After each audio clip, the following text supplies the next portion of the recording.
Dhoni finishes off in style, a magnificent strike into the crowd. India lift the World Cup after 28 years and the party starts in the dressing room. बूट हा दवानी कच्चा ओला झालेला होता.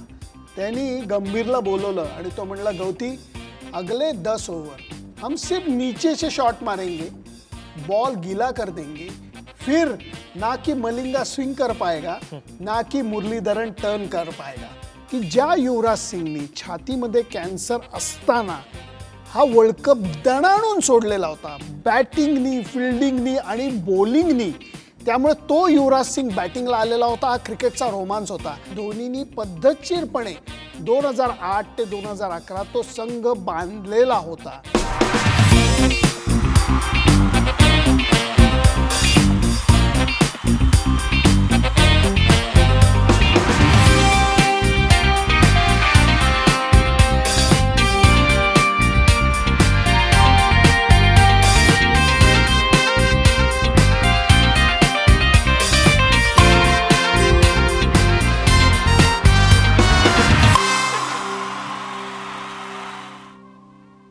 नमस्कार मित्रांनो, मी Atharva Sudame. Gangotri homes presents ऐकलेले या कार्यक्रमात तुमच्या सगळ्यांचं स्वागत आहे.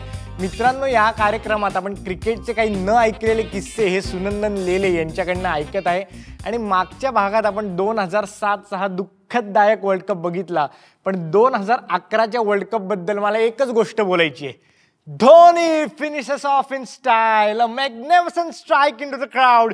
India lift the World Cup after 28 years and the party starts in the dressing room. FC road वर राहणार, धुवा चालू आहे, कल्ला चालू आहे, पोरं नाचतायत, बायका नाचतायत, सगळं नाचतायत, नुसता राडा चालू एवढं. अरे हो, आपल्याला 2011 वर्ल्ड कप बद्दलच बोलायचं आहे, परंतु एकदम शेवटी कुठे गेलास? सर, एक्साइटमेंट मध्ये मी कुठेही जातो, आता मी डायरेक्ट शेवटालाच घुसलोय. म्हणजे नाही, पण कसं आहे, बरोबर आहे, हा कार्यक्रम माझ्या लक्षात नाही, मी वेगळ्याच कार्यक्रमात घुसलो. आपल्याला पहिल्यापासून जावं लागेल नाही का? तर सर, आता माझी तर एक्साइटमेंट बघितली.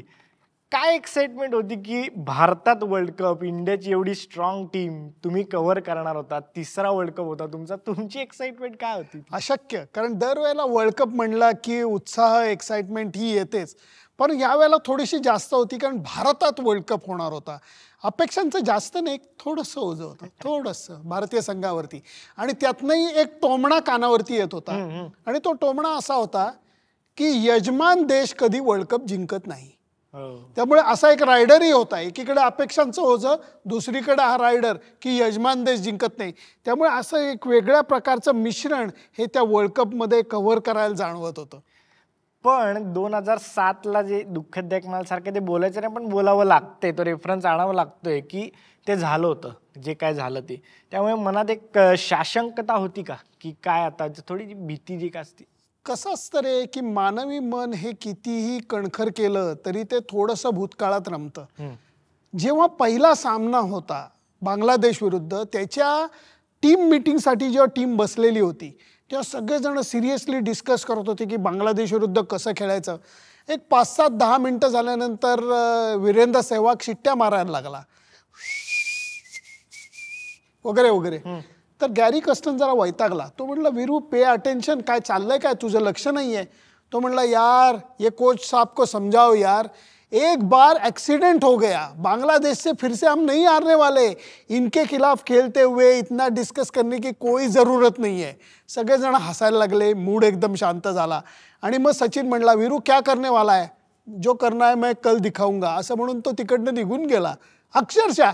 त्यामुळे या सगळ्या ज्या शाशंकता होत्या त्या तुला सांगतो पहिल्या मॅचमध्येच एकदम विरून गेल्या. आणि सेहवागनी चांगलंच दाखवलं. म्हणजे सेहवाग आणि बांगलादेश याचा विळी भोपळ्याचं नातं आहे, सॉलिड खुन्नस आहे त्यांची. त्याचं कारण हा विद्वान असा आहे की एकदा तो कॅप्टन होता, धोनीच्या पाठीला दुखापत झाली होती, टेस्ट मॅच होती, तेव्हा एका बांगलादेशी पत्रकारांनी सेहवागला ॲज अ कॅप्टन विचारलं, what do you think about Bangladesh team? तो म्हणला, they are a ordinary side. बांगलादेशमध्ये तर ते इतके भडकले सगळेजण. मग ते म्हणले की in which respect, batting, bowling, fielding? तो म्हणला, ऑल 3 रिस्पेक्ट. डायरेक्ट. याला सेहवाग म्हणतात. आणि त्याच्यानंतर ते इतके लोक सेहवागवरती पेटलेले की ज्या वेळेला सेहवाग आणि सचिन बॅटिंगला गेले तेव्हा पहिला बॉल टाकायच्या अगोदरच त्याला स्लेजिंग चालू केलेलं होतं आणि सेहवागनी पहिल्या बॉलला बाउंड्री मारली.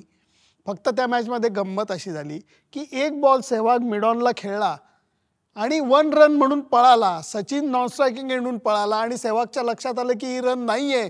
तो वाटेत थांबला. सचिन आणि तो एका बाजूला, ज्याला आम्ही क्रिकेटच्या भाषेमध्ये गमतीने भरतभेट म्हणतो की दोन्ही प्लेयर एका बाजूला. आणि सचिन त्याकडे असा बघत होता की अरे वर्ल्ड कपची पहिली मॅच आणि तुम्हाला रनआउट केलंस. तो म्हणला पाजी कुछ चिंता मत करो, आपके भी रन्स मैं बना लूंगा. सचिन म्हणला अरे आता काय म्हणायचं, एकीकडे मला रनआउट केलं आणि दुसरीकडे तू म्हणतो आपके बी रन्स. आणि त्याच्यानंतर त्यांनी सेंचुरी केली तेव्हा त्यांनी बॅट वर केली आणि सचिनला म्हणला म्हणजे या 100 रन तुमच्या आहेत. आणि त्याच्या पुढे त्यांनी 80-85 रन्स केले आणि भारताने ती मॅच आरामात जिंकली. त्यामुळे सुरुवात जबरदस्त झाली. टीमच ती डेंजर होती. आणि मेन म्हणजे धोनी पहिल्यांदा 50 ओव्हर्सचा कॅप्टन म्हणून वर्ल्ड कपमध्ये जाणार होता. आधी तो सेटल झाला होता 3-4 वर्ष की 2020 वर्ल्ड कपची पण त्यांनी कॅप्टन्सी केली होती. तर त्याच्याबद्दल काय सांगाल तुम्ही? गांगुलीबद्दल सांगितलंच, आता धोनीबद्दल काय सांगताल? धोनी आणि गांगुली दोन्ही महान कॅप्टन, परंतु दोघांचाही अप्रोच जो होता तो मजेदार वेगळा होता. सकारात्मक होता परंतु मजेदार वेगळा होता. कारण धोनी हा असा आहे ना की जो मी सांगतो ते ऐका असं करणाऱ्यातला नाहीये. तो म्हणतो तू समजा त्याच्या टीम मध्ये बघा, विचार करा धोनीच्या टीम मध्ये स्वप्न आपण बघू शकतो ना तेवढं. तर तो म्हणतो मी सांगतो तशी बॉलिंग कर असं नाही. तो म्हणतो अथर्व तू प्लॅन कर, तुला काय पाहिजे, तू कुठं बॉलिंग टाकणार, तू योजना आख. ती फेल गेली तर मी आहे, माझ्याकडे प्लॅन बी तयार आहे. त्यांनी होतं काय की जो प्लेयर असतो तो स्वतः विचार करायला लागतो आणि त्यामुळे तो प्लेयर मोठा होतो. परत जे धोनीकडं जे गांगुलीकडे लक्झरी होती ते त्याच्याकडे होती की सचिनसारखा एक जुना जाणता खेळाडू, निस्वार्थी खेळाडू टीममध्ये होता. टीम सेटल्ड होती. कारण धोनीचा सर्वात महत्त्वाचा विचार हा होता की टीममध्ये असलेल्या सगळ्यांनी कमीत कमी 40 वनडे खेळलेल्या पाहिजेत की जेणेकरून नवख्यानी खेळणं, वर्ल्ड कपचं प्रेशर या गोष्टी राहू नयेत. आणि त्यामुळे धोनीनी पद्धतशीरपणे 2008 ते 2011 तो संघ बांधलेला होता. आणि त्या बांधलेल्या संघामध्ये एक वैशिष्ट्य असं होतं की पहिल्या 6 बॅट्समनमध्ये नॅचरली 3 लेफ्ट हँडर्स होते. गौतम गंभीर होता, युवराज सिंग होता आणि सुरेश रैना होता. हे 3 जण नॅचरली लेफ्ट हँडर्स टीममध्ये होते. त्यामुळे बॅटिंगला मजबूती होती. आणि खरं सांगायचं तर बॉलिंगमध्ये अनुभव होता. झहीर खान, नेहरा, मुनाफ पटेल सारखा एक अत्यंत हुशार, तो दिसतो साधा परंतु अत्यंत हुशार बॉलर होता. बॉलिंगमध्ये सुद्धा पियुष चावला होता, हरभजन सिंग होता, अश्विन टीममध्ये होता, या सगळ्याचा श्रीशांत टीममध्ये होता. या सगळ्याचा जर का विचार केला तर संघ हा कागदावरती होता तसा मैदानावरती सुद्धा खऱ्या अर्थाने परिपूर्ण होता. आणि याला कारण धोनीचं प्लॅनिंग आणि गॅरी कस्टनचं योग्य मार्गदर्शन. 7ला तो नाठाळ होता ग्रेग चॅपल आणि त्यांनी टीमची वाट लागलेली होती. आणि त्याच्या उलट गॅरी कस्टननी शांतपणे संघ बांधणी केली होती. त्यामुळे सगळ्या गोष्टी एकदम स्पॉट ऑन होत्या. आणि या जे 6 बॅट्समन म्हणले त्याच्यातले बरेच जण बॉलिंग पण करायचे. हा पण एक फायदा झाला. Yes allrounder. आता युवराज सिंगचं तू जर का घेतलंस तर युवराज सिंग हा त्या टुर्नामेंटमध्ये खरंच तुला सांगतो की बांगलादेशला अगोदर सिरीज होती. त्यावेळेला सचिननी अचानक युवराज सिंगला बोलवलं आणि तो म्हणला युवी तू रेडी है ना? पाजी कहाँ जाना है? अरे ये बात नहीं कर रहा हूँ मैं, वर्ल्ड कप की बात कर रहा हूँ. तो म्हणला पाजी अभी टाइम है ना? नहीं नहीं, तू अभी से तैयारी चालू कर क्योंकि ये वर्ल्ड कप तेरा है. लेकिन तू रेडी है कि नहीं बोल. पाजी क्या बात कर रहे हो? तो म्हणला मेरी बात लिख के रख, ये वर्ल्ड कप तेरा है, सिर्फ तू रेडी रहना. आणि युवराजने नंतर काय केलं आपल्या सगळ्यांना माहिती. आणि ज्या सचिननी हे सांगितलं त्याचाही हा शेवटचा वर्ल्ड कप होता.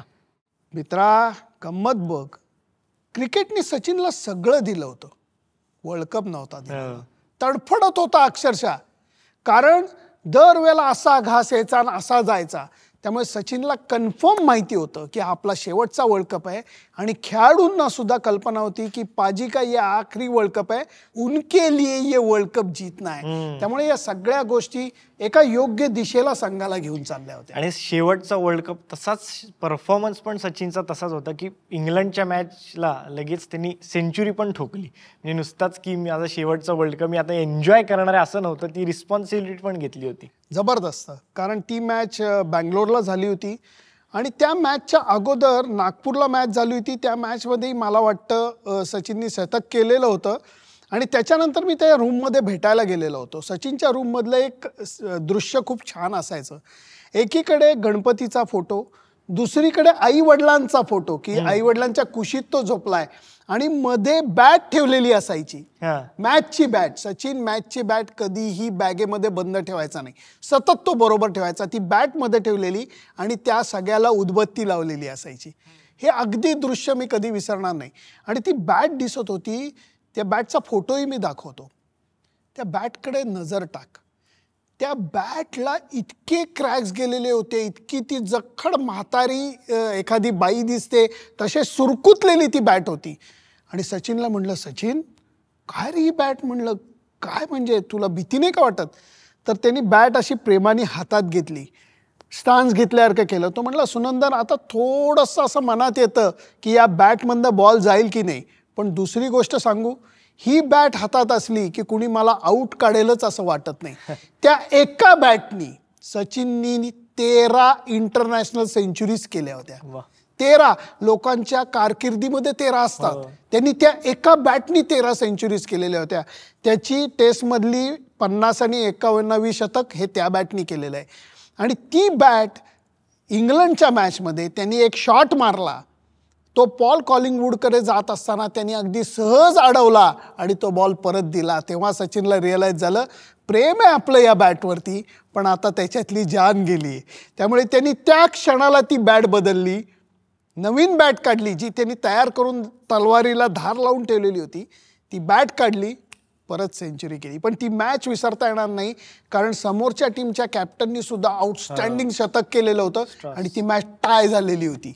त्यामुळे काय ते वातावरण होतं, आहा क्या बात आहे. पण ह्याचा प्लेयर्सवर परिणाम काय पडला? म्हणजे घरी world cup, home world cup, याचा घरी आमची एखादी परीक्षा असली की आम्ही घरी असलो की आम्हाला माहिती की किती आमचे पालक प्रेशर टाकतात, तसंच लोकांचं पण प्रेशर यांच्यावर होतं. त्याचा परिणाम त्यांच्यावर कसा पडला?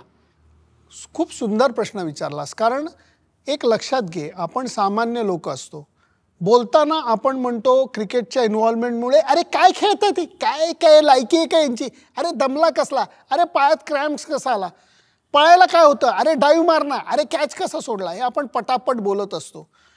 परंतु एक सेकंद विचार कर, आपण राहत असतो त्या बिल्डिंगमध्ये लिफ्ट असते, त्या लिफ्टला जनरेटर बॅकअप असतो, पण ज्या क्षणी दिवे जातात त्या क्षणी माणसांना घुसमटायला होतं. धाड धाड धाड लिफ्ट आतनं वाजवतात की अरे दार उघडा. आणि ते आपण लोक संघ कसा खेळावा आणि त्यांनी प्रेशर कसं हँडल करावं याच्याविषयी अगदी कॉन्फिडेंटली बोलत असतो. खेळाडूंचा या प्रेशरवरती एक वेगळं नातं असतं. ते प्रेशर त्यांना फोकस करायला मदत करतं, पण ॲट द सेम टाईम त्याचा शरीरावरती परिणाम होत असतो आणि तो परिणाम चांगला नसतो. ती अँक्झायटी, ते प्रेशर त्यांना एका वेगळ्या दमणुकीकडे नेत असतं. सचिनला ते जाणवत होतं. सचिन त्यावेळेला यंग नव्हता, बरोबर आहे. त्यामुळे सचिनला ते जाणवत होतं की आपली बॉडी हळूहळू थकत चालली आहे. त्याने फिजिओला विचारलं की काय करू. तो म्हणला बरं झालं तू अगोदर विचारलं, एक उपाय करायला लागेल. पहिली गोष्ट, सगळं तेलकट तिखट मसालेदार एकदम 0 करून टाकायचं, साधं जेवण जेवायचं. दुसरी गोष्ट, बॉडीमधलं जे मॉइश्चर आहे ते मेंटेन करायला प्रचंड प्रमाणात पाणी प्यायचं. आणि हे पाणी कसं प्यायचं, झोपताना अर्धा लिटर पाणी प्यायचं, झोपायचं. अर्थात त्याच्यानंतर टॉयलेटला लागणार, झोप उडणार, तरी परत टॉयलेटला जायचं, परत अर्धा लिटर पाणी प्यायचं, परत झोपायचं. का तर त्या विश्रांतीच्या अवस्थेमध्ये जेव्हा तुम्ही पाणी पिता ते पाणी जिभेला आणि पोटाला नाही तर मसलपर्यंत जातं आणि मग ते मसलला मॉइस्ट करतं आणि म्हणून तुम्हाला क्रॅम्प्स येत नाहीत. ही गोष्ट सचिननी केलेली होती आणि त्यामुळे त्याला त्या क्षणाला सुद्धा क्रॅम्प्स आले नाहीत. पण एक गोष्ट इथं सांगावीशी वाटते, एकीकडे हे होतं आणि दुसरीकडे युवराज सिंग मात्र, मी त्याच्यावरच येणार होतो की हे प्लेयर्स एक वेगळं प्रेशर झेलत होते, पण एक असा प्लेअर होता की जो एक वेगळंच प्रेशर झेलत होता आणि तरी त्यांनी त्याच्यातनं वाट काढून man of the world cup तो झाला. युवराज सिंगला त्रास व्हायला सुरुवात झालेली होती आणि तो वर्ल्ड कपमध्येच चालू झाला. लक्षात आलेलं होतं की हे छोटं खोकल्याचं काय म्हणतात त्याला आजार नाही आहे, नक्कीच काहीतरी वेगळं आहे, नक्कीच काहीतरी भयानक आहे आणि त्रासदायक आहे. त्याच्या स्कॅनचा पहिला रिपोर्टही आलेला होता आणि त्या रिपोर्टमध्ये बारीकशी जाणीव झालेली होती की हा कॅन्सर असायची शक्यता आहे. तर एकदा विराट कोहली त्याला भेटायला गेला, तो टीममध्ये होता यंगस्टर.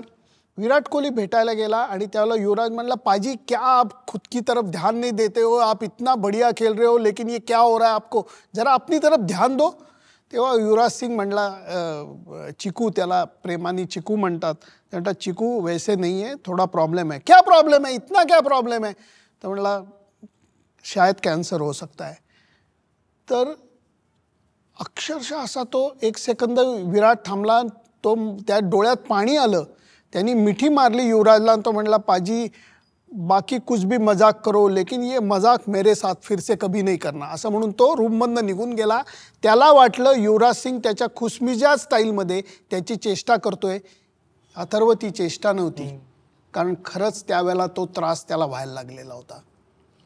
ह्या सगळ्या प्रेशरमधनं त्यांनी वेस्ट इंडिज बरोबर ऑस्ट्रेलिया, जी क्वार्टर फायनल होती आपली ऑस्ट्रेलिया बरोबर, त्याच्या आधी वेस्ट इंडिज बरोबर त्यांनी एक शतकही मारलं आणि आपण क्वार्टर फायनलला ऑस्ट्रेलिया बरोबर गेलो. आणि ती एक मॅच असती ऑस्ट्रेलियाची किती भीतीदायक असते, म्हणजे प्रेक्षक म्हणून बघण्यासाठी आम्हालाही ती भीती होती की कधी ना कधी हे ऑस्ट्रेलिया येणार आणि आधी आपल्यासोबत त्यांनी काय केलं होतं आपल्याला माहिती होतं. तर त्याचं प्रेशर कसं होतं की आता समोर ऑस्ट्रेलिया आणि तेही क्वार्टर फायनल. मित्रा, पॉइंट ऑन, तू एकदम मुद्द्यावरती बोट ठेवलंस, कारण 3 आणि 7 वर्ल्ड कपचे विजेते ऑस्ट्रेलिया होतं. तोच रिकी पॉन्टिंग कॅप्टन होता, तीच ऑस्ट्रेलियन टीम होती, तशीच मजबूत वाटत होती.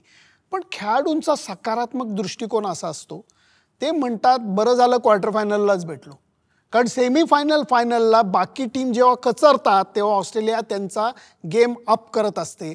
आणि ह्या वेळेला इंडियन टीमनी हे ठरवलेलं होतं की ओव्हर एक्साइटमेंट करायची नाही, नॉर्मल मॅच खेळायची. आणि दुसरी गोष्ट म्हणजे धोनीचा याच्यामध्ये खूप मोठा वाटा होता, सचिनचा खूप मोठा वाटा होता, की त्यांनी सांगितलेलं होतं टीम करता जीव देण्याची गरज नाही. बर, तू बॉलर आहेस, 10 ओव्हर अप्रतिम बॉलिंग कशी टाकशील विचार कर. तू बॅट्समन आहेस, तू वेळ लागेल त्यावेळेला संघाला लागेल तशी बॅटिंग करशील. 11 जणांनी विचार करा की आम्ही फिल्डिंग अप्रतिम कशी करू. प्रत्येकाने आपापली भूमिका नीट निभावा, बाकीचा विचार करू नका. रिझल्ट नाही तर प्रोसेसकडे लक्ष द्या, ह्याला म्हणतात धोनी. आणि म्हणून ऑस्ट्रेलिया विरुद्ध आपण खेळत असताना तो फरक झालेला आपल्याला दिसतो. त्या मॅचकडे जर का आपण नजर टाकली तर आपल्याला दिसतं भारतीय संघ अनावश्यक एक्साइटमेंटच्या सिच्युएशनमध्ये नव्हता आणि म्हणून ती मॅच आपण स्टाईलमध्ये जिंकलो. सचिनची सुरुवातीची बॅटिंग, झहीर खानची अप्रतिम बॉलिंग, इव्हन अश्विननी संधी मिळाल्यानंतर केलेली बॉलिंग आणि त्याच्यानंतर युवराज सिंगनी केलेला फिनिश, क्या बात आहे. आणि क्वार्टर फायनलला आपण जिंकलोच, पण त्यानंतर mother and father of all games, म्हणजे ह्याच्यापेक्षा मोठं काय असू शकत नाही की मोहालीत भारत विरुद्ध पाकिस्तान, तेही मोहालीत येणं आणि तेही वर्ल्ड कपची सेमीफायनल. तर ते मॅचच्या दिवशी तर आहेच आहे, पण त्याच्या आदल्या दिवशी काय वातावरण होतं. परत तुला काय सांगू, पेटलेलं वातावरण होतं. एक तर चंदीगडला मॅच होती, चंदीगडला त्यावेळेला जो एअरपोर्ट होता, आता मोहालीला एअरपोर्ट झाला, त्यावेळेचा एअरपोर्ट हा आर्मीकडे, जसा पुण्याचा काही प्रमाणात आर्मीकडे एअरपोर्टचा हक्क येतो, त्यामुळे त्या तिथे तुम्हाला विमान पार्क करता येत नाही. काय सांगू तुला, मॅचच्या आदल्या दिवशी 44 चार्टर फ्लाईट्स ही चंदीगडला उतरली होती. म्हणजे सगळे बिलो पॉवर्टी लाईन जे लोक होते त्यांनी सगळ्यांनी आपापल्या विमानात येऊन ते त्यांना ड्रॉप करायचे आणि विमान लावायला ते लुधियानाला जायचे. ही विनोद होता अक्षरशः, परंतु सत्य गोष्ट होती. मी ती आदल्या दिवशीची संध्याकाळ वेगळ्या कारणासाठी विसरू शकत नाही. सलील कुलकर्णी आपला गायक संगीतकार, क्रिकेट प्रेमी, तो आलेला होता आणि त्या आदल्या दिवशी आमची एक वेगळी मैफिल जमलेली होती. त्या मैफिलीमध्ये संजय मांजरेकर, सलील कुलकर्णी, सुनंदन लेले आणि त्याच्याबरोबर रमीज राजा होता. आणि विषय काय असेल? India Pakistan match? मग नाही, किशोर कुमार हा विषय होता. वाह. कारण रमीज राजा आणि त्याच्याबरोबर संजय मांजरेकर किशोर कुमारचे हेलिकॉप्टरचे फॅन आहेत. आणि त्यावेळेला चर्चा काय, तर सर्वात किशोर कुमारची बेस्ट ऑफ बेस्ट 5 गाणी कुठली, बरोबर, आणि त्याची चाल काय हे सलील समजावत होता. आणि आमच्या गप्पा रंगलेल्या होत्या आणि खाणं रंगलेलं होतं. दुसऱ्या दिवशी मॅच होती, आम्ही विसरून गेलेलो होतो. दुसऱ्या दिवशी मॅचची मला एक आठवण आहे की आमची परीक्षा चालू होती 7वीची आणि मी असं पटपट लिहून निघायला लागलो. तर बाई म्हणल्यावर काय काय निघतोय काय, तर त्या स्वतःहूनच वर्गात म्हणलं की हां अरेला मॅच बघायची असेल. आणि हे असं म्हणल्यावर पटापट सगळ्यांनी पेपर दिले आणि सगळे एक साथ आम्ही निघालो होतो की बाबा आता हे बास पेपर, ही परीक्षा नाही मेन ते. तर ते मॅचच्या दिवशीचा आता तुमचा अनुभव काय होता की तुम्ही एवढ्याच जवळून एवढी मोठी मॅच, मला वाटते कदाचित वातावरणासाठी थोडीशी होती. पण एक तुला खरं सांगू का, मॅच चालू व्हायच्या अगोदरच इंडियन टीम ही मानसिकदृष्ट्या अप्पर हँडला होती हे थोडंसं फील येत होता. त्याचं कारण असंही होतं की भारताने वर्ल्ड कपमध्ये पाकिस्तानला बऱ्याच वेळेला शिकस्त दिलेली होती आणि त्याचा परिणाम चांगला झालेला होता. आणि त्याचबरोबर आपली टीम ही मानसिकदृष्ट्या सेटल होती. क्वार्टर फायनलला आपण ऑस्ट्रेलियासारख्या तगड्या टीमला व्यवस्थित हरवलेलं होतं. त्यामुळे एक अत्यंत पॉझिटिव्ह माइंडसेटनी भारतीय संघ गेलेला होता. बॅटिंग करत असताना सचिननी सुंदर बॅटिंग करून 80 रन्स केलेल्या होत्या. एकदा त्याला आऊट दिलेलं होतं, थर्ड अंपायरकडे गेला होता आणि तो डिसिजन बदललेला होता. आहा, दोन्ही देशाचे पंतप्रधान आलेले होते, हूज हू डिग्निटरीज, बिलो पॉवर्टी लाईनची लोक, आहा, वातावरण भारलेलं होतं. आणि त्या ह्याच्यात भारतीय संघाने तब्येतीत मॅच खेळून कोणतीही घाई गडबड न करता आपण जिंकलेलो होतो. त्याचा फायदा असा झाला की भारत पाकिस्तान मॅचमध्ये दुर्दैवानी चुकून ते होणार नव्हतंच, पण जर पाकिस्तान फायनलला आली तर मुंबईत मॅच कशी होणार. त्यामुळे त्यावेळेचे जे अध्यक्ष होते BCCIचे, शरद पवार म्हणले असतील, सुंठे वाचून खोकला गेला, भारतीय संघाने मॅच जिंकली. ती मॅच जिंकली. आणि मी नासिर हुसेनचं एकदा ऐकलं होतं की इंडिया पाकिस्तान ड्रीम मोहाली, पण त्याच्यापेक्षा ते ड्रीम कंटिन्यूस ज्याला म्हणतात की लगेच इंडिया श्रीलंका, तेही वानखेडेला वर्ल्ड कप फायनल, ह्याच्यापेक्षा काही मोठं आणि वेगळं असू शकत नाही. आदल्या दिवशीपासून सांगा. आदल्या दिवशीचं आम्ही काय करत होतो वगैरे बाजूला ठेव, तुला 2 मजेदार किस्से सांगतो. कारण आदल्या दिवशीची टीम मीटिंग वेगळी होती. बरं. त्या टीम मीटिंगमध्ये सुरुवातीला अगदी गॅरी कस्टरनी ठरवलं की आपण 5च मिनटं बोलणार आहोत आणि नंतर एक वेगळा प्लॅन आहे, तोही तुला किस्सा नंतर सांगतो. कारण त्यावेळेला प्लॅन करताना लोक बोलत होते की ये इम्पॉर्टंट है, वो इम्पॉर्टंट है, उनके काय संघकारा आणि महिला महत्त्वाचे आहेत, मुरली आहे आणि मलिंगा आहे वगैरे. आणि वीरूने हात वर केला. तर गॅरी कस्टर म्हटलं, अरे कधी न बोलणारा सहवाग काहीतरी बोलायला जातोय. हां वीरू बोल काय. तो म्हटला, वो बात है, वो बैटिंग बॉलिंग होती रहेगी, हम मैच तो जीतेंगे, वो प्रॉब्लम नहीं है. सबसे बड़ा प्रॉब्लम क्या है पता है क्या, हमारे मैच के पासेस का क्या होगा. तर सगळे हसायला लागले. तो म्हटलं, यार भाई लोग बोलो, ये सबसे बड़ा प्रॉब्लेम है या नाही. सगळेजण म्हणले, हो मॅचपेक्षाही तो महत्वाचा प्रॉब्लेम आहे. म्हणजे यांना पण मॅचच्या तिकिटाचा प्रॉब्लेम आहे, जसा मला असतो. अरे तुला असतो तसाच. आणि तेंडुलकरनी फक्त अगोदर फिल्डिंग लावलेली होती. त्याच्या पासेसची फिल्डिंग त्यांनी, अखेर मुंबई त्याचं माहेरघर आहे त्यामुळे त्यांनी फिल्डिंग लावली. बाकी सगळ्यांची बोंबाबोंबकट, सगळ्यांना प्रचंड प्रमाणात पासेस हवे होते. शेवटी गॅरी कस्टर म्हणला, बाबा रे मी BCCIला विनंती करतो, प्रत्येकाला अजून 10 पासेस एक्स्ट्रा देतो. अरे पण मॅच वरती बोला. परंतु सहवागनी ती मजा उडवून दिली. दुसरी गोष्ट, त्या मॅचच्या डिस्कशनमध्ये गॅरी म्हणला, भारत आणि श्रीलंका भरपूर वेळा खेळलेले आहेत, दोघांनाही आपले गुणदोष, plus point, minus point, strong points, weak point सगळे माहिती आहेत, त्यामुळे त्याच्यात अडकायचं नाही. त्यामुळे त्यांनी एका वेगळ्याच ॲथलीटला प्लेयरबरोबर गप्पा मारायला आणलं होतं. तो ॲथलीट, त्याचं नाव मला पटकन आठवत नाही, आपण ते नाव स्लाईडमध्ये देऊ. पण त्या ॲथलीटनी जगातली सर्व उंच शिखरं ही पादाक्रांत केलेला तो ॲथलीट होता. मोठा माउंटेनिअरिंगचा हे होता.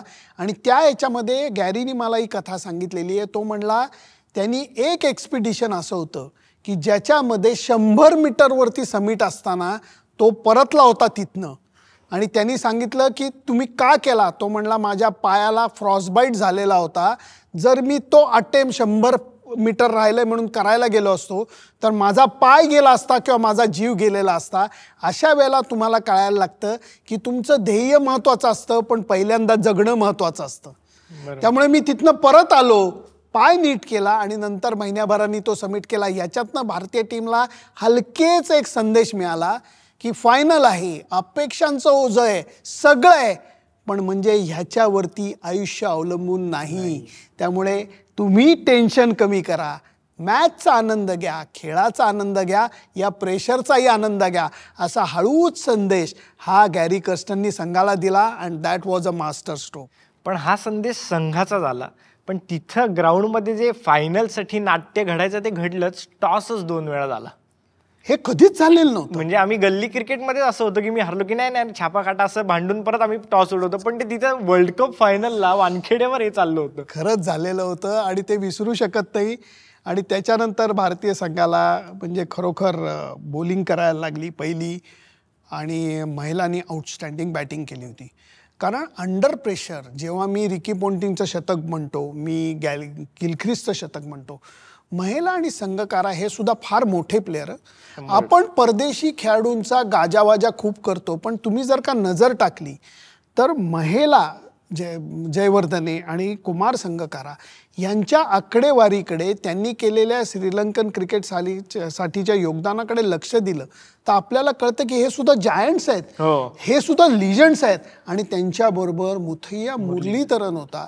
आणि काय म्हणजे टीम एक बांधलेली टीम होती. दिलशान होता, अप्रतिम खेळाडू होते त्या संघामध्ये. त्यामुळे तो संघ सुद्धा वीक नव्हता. त्यांनी सुद्धा 270चा धावफलक केलेला होता. त्यामुळे भारतीय संघाकरता तो सामना सोपा नव्हता. आणि पहिल्याच ओव्हरमध्ये दुसऱ्याच बॉलला सेहवाग आऊट होतो. म्हणजे आम्ही पण थोडे आऊट झालेलो आणि त्याच्यानंतर अजून डबल आऊट जेव्हा झालो, जेव्हा सचिन आऊट झाला, तिथं काय माहोल होता मित्रा. जेव्हा 40,000 प्रेक्षक जे सचिन बॅटिंगला आल्यानंतर, तू माझ्याबरोबर म्हण ना, सचिन सचिन सचिन सचिन, 40,000 प्रेक्षक म्हणत असतात. आणि जेव्हा सचिनची विकेट जाते तेव्हा एवढी शांतता असते, एवढी शांतता. 40,000 प्रेक्षक असून तो अनुभवच वेगळा असतो. प्रेशर आलेलं होतं. आणि त्यावेळेला विराट कोहली आणि गौतम गंभीरची जी एक इनिंग सेटल करणारी पार्टनरशिप होती ती अत्यंत महत्त्वाची होती. इथे मला गौतम गंभीरबद्दल बोलावंच लागेल. त्याचं कारण छोट्या चणीचा हा खेळाडू मनाने खूप निग्रही आहे आणि बडे मॅच का प्लेयर. कारण त्यांनी 2007 T20 वर्ल्ड कप फायनलमध्येही अप्रतिम खेळी सादर केलेली होती अंडर प्रेशर. 2011 मध्ये सुद्धा हे दोघं जण आऊट होऊन सुद्धा सकारात्मकता सोडली नाही, आक्रमण सोडलं नाही. आणि त्यांनी सुद्धा जी इनिंग खेळली आहे ती फार फार फार मोलाची होती. आणि त्याच्यानंतर विराट कोहलीची विकेट पडते आणि एक सरप्राईज होतं की इन फॉर्म युवराजच्या जागी धोनी कॅप्टन येतो. धोनीनी ठरवलेलं होतं की डावखुरा आऊट बॅट्समन आऊट झाला म्हणजे गंभीर आऊट झाला तर युवराज जाईल, राईट हँडर आऊट झाला तर राईट हँडर जाईल. आणि त्यावेळेला या प्रेशरमध्ये असं होतं की धोनीचा परफॉर्मन्स तेवढा चांगला झालेला नव्हता ॲज अ बॅट्समन. बरोबर. पण तरी सचिनचं म्हणणं असं होतं की आपण राईट हँडर लेफ्ट हँडरचा जो विचार केला आहे त्याला पकडून जावं. त्यातनंही एक फायनल पॉईंट असा होता की त्यावेळेला IPLच्या चेन्नईच्या टीममध्ये मुरलीधरन खेळत होता. त्यामुळे मुरलीधरन बॉलिंग करत असताना चेन्नईचा कॅप्टन तिथं असणं हे गरजेचं वाटलं सचिनला. आणि म्हणून त्यांनी गॅरीला तशी सूचना केली की आत्ता धोनीनी जायला पाहिजे. आणि ते धोनीनी सुद्धा ऐकलं. धोनीचं म्हणणं काय होतं माहिती आहे, डरने से कुछ नहीं होता. जास्तीत जास्त काय होईल, आज जाईन, आऊट होईन, फेल होईन, आयुष्य संपणार नाही आहे, बिनधास म्हणला आणि बॅटिंगला उतरला तो. त्यामुळे युवराज सिंग टॉप फॉर्म मध्ये होता, हो. पण right hander left hander combination continue ठेवायचा हा जो निर्णय होता हा सुद्धा एक महत्त्वाचा होता. आणि धोनीची त्याच्यातनं जिगर ही लक्षात आली. तो बॅटिंग करायला लागल्यानंतर त्यांनी मला एक किस्सा सांगितला होता. तो म्हणला एक माझ्या 10-20 रन झाल्या आणि एक क्विक डबल रन पळायच्या प्रयत्नामध्ये माझा पाय घसरून मी पडलो. आणि तो म्हणला मला स्वतःचा राग आला की अरे वर्ल्ड कप फायनल इतकी महत्त्वाची मॅच, पाय कसा घसरतो. म्हणून त्यांनी बुटाकडे पाहिलं आणि तो हसायला लागला. कारण माहिती आहे, बूट हा दवानी कच्चा ओला झालेला होता. त्यांनी गंभीरला बोलवलं आणि तो म्हणला गौती अगले 10 ओवर हम सिर्फ नीचे से शॉट मारेंगे, बॉल गीला कर देंगे, फिर ना कि मलिंगा स्विंग कर पाएगा ना कि मुरलीधरन टर्न कर पाएगा. शांत झाला आणि त्या दोघांनी जी पार्टनरशिप केली तीच आपल्याला यशाकडे घेऊन गेली. शेवटी अगदी कमी रन्स हव्या असताना गंभीर आऊट झाला 97 आउटस्टँडिंग खेळून. आणि त्याच्यानंतर 4 ओव्हर राहिलेले असताना 20-25 रन हव्या होत्या आणि एकदम अख्खं 40,000 लोक एकदम वंदे मातरम म्हणायला लागली. तो क्षण कसा होता, म्हणजे तुम्ही तिकडनं अनुभवलेला एकदम जवळ? देवा देवा देवा, वणवा लागला ना की जसं असं हळूच पेटत जातं सगळं. तसं कुणी ठरवलेलं नव्हतं हे की लोक वंदे मातरम म्हणतील ना, की पब्लिक सिस्टीमवरती ते वाजायला लागलं. एका स्टँडमधनं ते चालू झालं आणि तो पेटावा वणवा तसं सगळेजण गायला लागले. आणि वातावरण, भारलेलं वातावरण काय असतं ह्याचा तो एक विलक्षण अनुभव होता. त्यातनंही एक मजा अशी होती की ज्या युवराज सिंगनी छातीमध्ये कॅन्सर असताना हा वर्ल्ड कप दणाणून सोडलेला होता, बॅटिंगनी, फिल्डिंगनी आणि बॉलिंगनी. त्यामुळे तो युवराज सिंग बॅटिंगला आलेला होता. हा क्रिकेटचा रोमांस होता. धोनी सेटल झालेला होता आणि त्या दोघांनी ज्या पद्धतीने ते फिनिश केलं, मला खरं 1 सेकंद असं वाटत होतं की अरे खड्ड्यात गेलं ते पत्रकारिता वगैरे सगळं सोडून त्या वातावरणात अगदी भिजून जावं. परंतु जबाबदारी होती, कमिटमेंट होती, सकाळला रिपोर्ट पाठवायचा होता, टीव्हीचा रिपोर्ट करायचा होता. त्यामुळे एकीकडं मॅच पाहायची, छातीतली धडधड आणि ती टाईपरायटरची धडधड, या दोन्ही मॅच होत होत्या. आणि त्या सगळ्या अवस्थेमध्ये ते सगळे क्षण मी अनुभवले.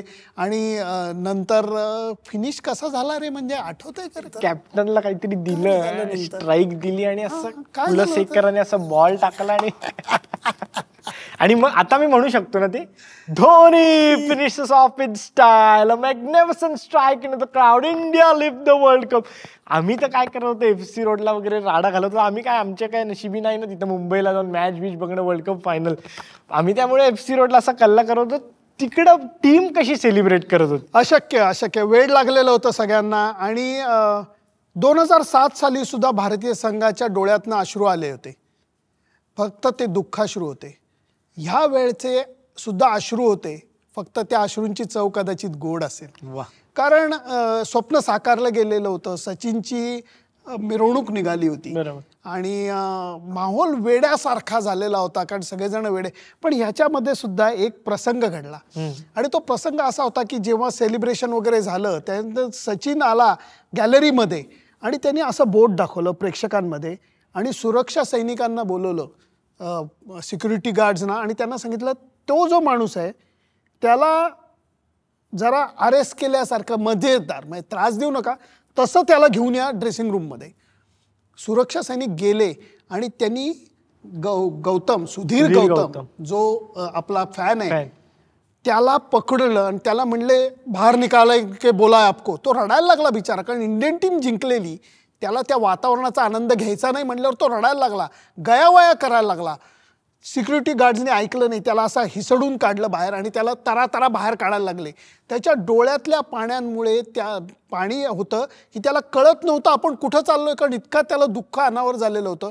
आणि अचानक एका दरवाजासमोर त्याला उभं केलं आणि नॉक केलं तर तो रडत होता आणि दरवाजा उघडला.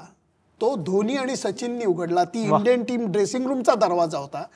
सुधीर गौतमला आत घेतलं, त्याला टीम दोन्ही बाजूला उभी होती, त्याला गार्ड ऑफ ऑनर सारखं दिलं आणि नंतर वर्ल्ड कप जो आहे तो धोनीनी त्याच्या हातात दिला आणि सचिन त्याला घेऊन गॅलरीमध्ये गेला आणि सुधीर गौतमनी तो हे उचलला. याच्या मागं फार मोठा विचार होता की हा विजय, हा वर्ल्ड कप हा टीमचा नाही आहे, हा 130 कोटी भारतीय जनतेचा, क्रिकेट फॅन्सचा वर्ल्ड कप आहे हा संदेश त्यांना द्यायचा होता. आणि त्याच्यानंतर सगळेजण मनापासून आनंद व्यक्त करताना ढसाढसा रडले. आणि त्या रडण्यामध्ये सुद्धा वेगळा आनंद होता, कारण ते आनंदाश्रू होते. म्हणजे once in a lifetime movement काय म्हणायचं की मुंबईला वर्ल्ड कप आणि कॅप्टन येऊन फिनिश करतोय ज्या पद्धतीने त्यांनी केलं, सिक्सर मारतोय. 90s किड्स म्हणजे आम्ही जे आहेत त्यांच्यासाठी हा वर्ल्ड कप एकदम असा म्हणजे जिव्हाळ्याचा विषय. मला अजूनही आठवते की शाळेत असताना आम्हाला ते कॅलेंडर म्हणजे कॅलेंडर जसं असतं तसं वर्ल्ड कपचं कॅलेंडर आलं होतं. आणि ते माझ्या काकाने आधीच दिलेलं की तुला एक गंमत आणली. आणि आमच्यासाठी गंमत म्हणजे तेव्हा हेच की तेव्हा काय मोबाईल बिबाईल नव्हते, त्यामुळे इंटरनेटवर असं काही ते चेक करता यायचं नाही. आणि त्याच्यात वर्ल्ड कपचं ते कॅलेंडर होतं. मी आणि माझ्या मित्रांनी शाळेत असं हे केलेलं की ही मॅच हे जिंकणार, ती मॅच हे तिथपासून ती तयारी झाली होती. आणि नंतर अर्थात वर्ल्ड कप चालू झाल्यावर तर मजा झालीच. पण एक ठरवलेलं की ज्या दिवशी वर्ल्ड कपची मॅच असेल त्या दिवशी शाळेत जायचं नाही. नाही, अजिबात नाही गेलो. म्हणजे तेव्हा घरचेही काही बोलले नाही, पण आम्ही शाळेत बियत काय गेलो आणि माझे मित्रही नाही गेलेत.